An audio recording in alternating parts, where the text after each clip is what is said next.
রবিবার মানে মনে হয় একটু চিকেনের লাল লাল ঝোল খাই, তাই না? তাই আজও আমি রান্না করে চলে এসেছি সেই চিকেন রান্না করার জন্য। আর তার জন্য চিকেনটাকে আগে ভালো করে ধুয়ে ওর মধ্যে আমি পেঁয়াজ কুচি, টমেটো কুচি, আদা রসুন আর কাঁচা লঙ্কা বাটা, নুন, হলুদ আর সর্ষের তেল দিয়ে ভালো করে ম্যারিনেট করে নেব। আর দেখো আমি চামচের সাহায্যে ভালো করে চিকেনটাকে ম্যারিনেট করে নিয়েছি। আর আমার ম্যারিনেট করা হয়েও গেছে। আর আমি কড়াই বসিয়ে দিয়েছি আর তার মধ্যে আলুগুলো ভেজে তুলে নিলাম। আর ওই কড়াইয়ের মধ্যে ফোড়ন দিয়ে দিলাম শুকনো লঙ্কা, তেজপাতা আর জিরে। আরও কিছুটা পেঁয়াজ আমি ওই কড়াইয়ের মধ্যে দিয়ে ভেজে নিলাম। আর তারপরে আমি দিয়ে দিলাম ম্যারিনেট করা চিকেনটা। আর আমি ওই ম্যারিনেট করার সময় কিছুটা ধনেপাতাও দিয়েছিলাম, সেটা দেখাতে ভুলে গেছি। আর তারপর আমি দেখো ভালো করে নাড়াচাড়া করে দিয়েছি, আর চিকেন থেকে জলও ছেড়ে দিয়েছে।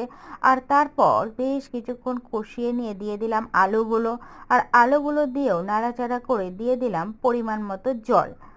আর কিছুটা গরম মশলা ওর মধ্যে দিয়েছিলাম। আর ঝোলটা ফুটে আসলে, ভালো করে সিদ্ধ হয়ে আসলে আমি আরও কিছুটা গরম মশলা দিয়ে দিলাম। আর তৈরি হয়ে গেল আমাদের সানডে স্পেশাল লাল লাল চিকেনের ঝোল। দেখো তো চিকেনটা দেখতে কেমন হয়েছে।